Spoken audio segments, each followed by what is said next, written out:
হুজুর মোনাজাত ধরেন।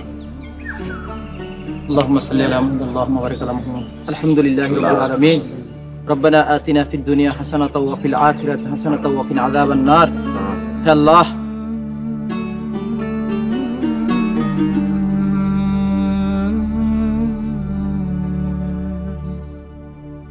آمين آمين برحمتك يا أرحم الراحمين আব্বা বিসমিল্লাহ বলে মাটিতে কূপ দেন, বাড়ির কাজের উদ্বোধন করেন।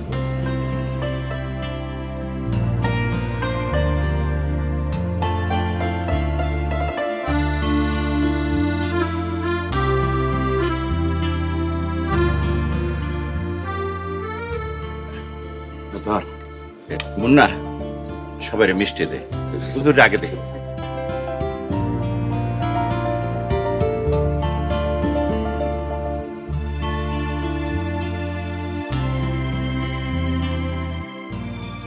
কি হইতাছে?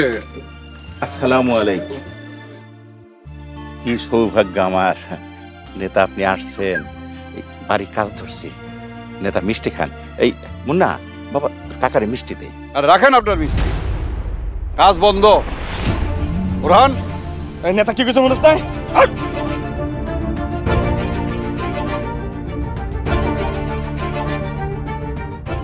ভাই সমস্যা কি? বাড়ির কাজ বন্ধ করলেন কেন? কাজ বন্ধ করছি কেন বুঝেন না? বুঝাই করতে হইব। কাকা, এমন তো কথা ছিল না। নেতার টাকা পরিশোধ না করিয়া গোপনে বাড়ির কাজ ধরছেন, কাজটা কিন্তু ঠিক করেন না আপনি। দেনা পাও না? কিসের দেনা পাও না? মামুন, তুমি নেতা 7 লাখ টাকা দিছো, যদি টাকা না দাও জমি 3-এর 1 অংশ নেতারা দিতে হইব। তুমি কি চুক্তির কথা ভুলে গেছো? ওরা বাতিজা, তোমার লগে চুক্তি আছিল এই জমির 3 ভাগের 1 অংশ আমারে দিতে হইব। এখন 3 ভাগের 1 অংশ দিবা, আর নতুন নগদ টাকা পরিশোধ করবা, তারপরে বাড়ির কাজ করবা। হায় আল্লাহ, শুনেন, আপনার কথা মতো কাজ হয় নাই, আপনার চেষ্টা তদবিরে কিছু হয় নাই। মোস্তফা মামুনের মায়ের অনুরোধ করছে মামুনের নামে জমি লেখা দিতে। মামুনের মায় মোস্তফার অনুরোধ রাখছে, মামুনের নামে জমি লেখা দিছে। এখানে আপনার দেনাপানোর সাথে তো কোনো সম্পর্ক নাই। বাবা বাবা, নিজের মতন করে একটা গল্প কইয়া দিলেন। আহাম্মকের মতন কথা কইেন না মিয়া। হ্যাঁ, মোস্তফারে চাপ সৃষ্টি করছে কে? এই আমি, বিচার, সালিশ, আদালত, এই যে চাকরি থেকে বরখাস্ত, এগুলা করে চাপ সৃষ্টি করছে কে? আমি, রবিউল নেতা। বড়ই অকৃতজ্ঞ আপনারা। হ্যাঁ, সবকিছু ভুলে গেছেন। ভুলে গেছে না, ভুলে যাওয়ার ভান করতেছে। কাকা, আপনি কিন্তু জুলুম করতেছেন। আপনার চাপের কারণে বড় ভাই কিন্তু নথি স্বীকার করে নাই। বড় ভাই ভালো মানুষ, মহব্বত করে জমি আমার নামে লিখে দিছে। আপনার দাবি সঠিক না। বেঈমানেরও একটা নীতি থাকে। তোমরা তো মিয়া নীতি ছাড়া বেঈমান। আমার হক বুঝায় না দেওয়া পর্যন্ত এই জমিনে একটা ইটও কাটতে পারবা না। নেতার জমিনে কোদালের একটা কোপ পড়লে সবটি হাত কেটে ফেলামো।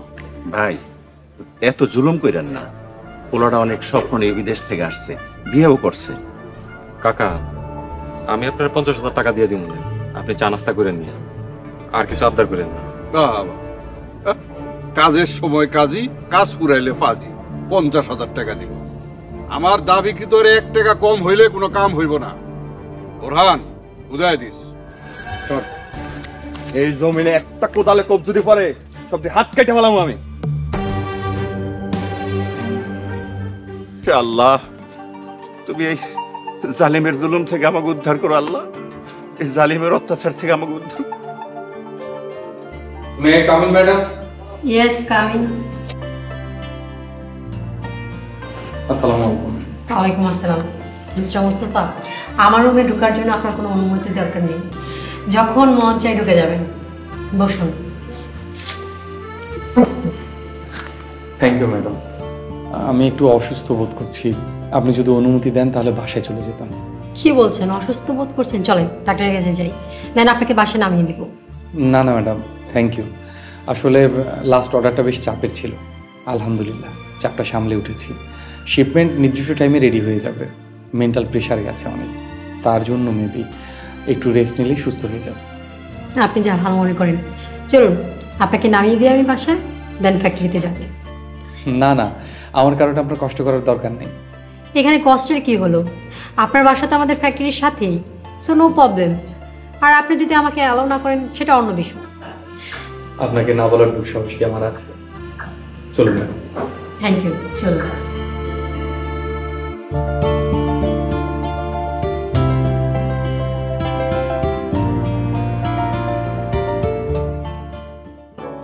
ওয়াইড স্যার, সিনথিয়া ম্যাডাম আমার ছুটি মঞ্জুর করছে। That's great. ঠিক আছে, তাহলে আপনি যান, কোনো সমস্যা হলে আমাকে ফোন দিন। ওয়াই স্যার, চিন্তা করবেন না, আমি মিস্টার মুস্তাফাকে আমার সাথে নিয়ে যাচ্ছি। যাওয়ার পথে ওনাকে বাসা নামিয়ে দিয়ে ফ্যাক্টরি ভিজিটে যাব। তাহলে তো খুব ভালো হয় ম্যাডাম, বেচারা অনেক সিক। তবে ম্যাডাম, এই কোম্পানিতে আমি প্রায় 8 বছর যাবত আছি, আজ পর্যন্ত আপনার গাড়িতে কখনো লিভ পেলাম না। মোস্তফা সাহেব আসলে ভাগ্যবান। দোয়া করি আপনিও মুস্তফা সাহেবের মতো ভাগ্যবান হন। তবে একটা কথা জানেন কি, ভাগ্য কর্মের ফলের সাথে খুব ঘনিষ্ঠভাবে জড়িত। তার প্রমাণ মিস্টার মুস্তফা, উনি কাজ দিয়ে সবার মন জয় করে ফেলেছেন। মুস্তফা সাহেব চলুন। আসি স্যার।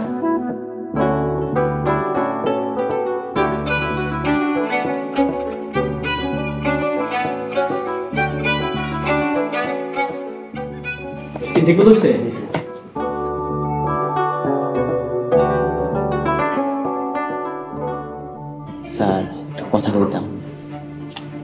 বলো। মোস্তফা স্যার কিন্তু ঘোড়াডাঙ্গায় ঘাস খেতেছে। হৃদয়, বেশি বুঝো না। বেশি বুঝলাম কইসা, যা সত্যি তাই তো পেলাম। মোস্তফা স্যার 6 মাসের মধ্যে তত্তর করে আপনার লেভেলে চলে গেল। আপনি নামে মার্চেন্ডাইজিং হেড, কামের head Mostafa sir.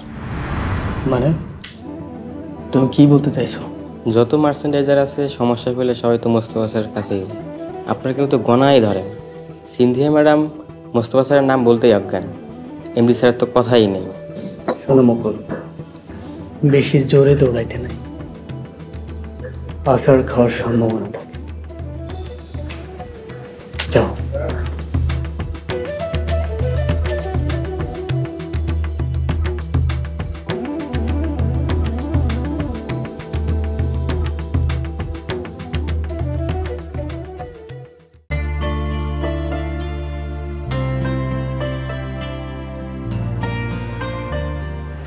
Thank you madam. Mostafa সাহেব, আজকে আপনার বাসায় প্রথমবার আসলাম, বুঝতে বলবেন না, খালি মুখে বিলিয়ে দিবেন? চা কফিতে ডিজার্ভ করি, তাই না? আপনি এর চাইতে অনেক বেশি কিছু ডিজার্ভ করেন ম্যাডাম, কিন্তু সরি, আপনাকে বাসায় ঢুকতে দিতে পারছি না 2টা কারণে। 1, বাসায় কোনো মহিলা মানুষ নাই, আর 2, চায়ের কোনো ব্যবস্থা নাই। ঠিক আছে, যখন ব্যবস্থা হবে দাওয়াত দিবেন। যখন বাসায় মহিলা মানুষ থাকবে তখন দাওয়াত দিব, তখন চায়ের ব্যবস্থা থাকবে ইনশাল্লাহ। তাহলে আমি দাওয়াতটা নিয়ে গেলাম, ঠিক আছে? আসি। আসসালামু আলাইকুম। ওয়ালাইকুম আসসালাম। ভালো থাকবেন, প্রয়োজনে ফোন দিবেন, দরকার পড়লে চলে আসবেন।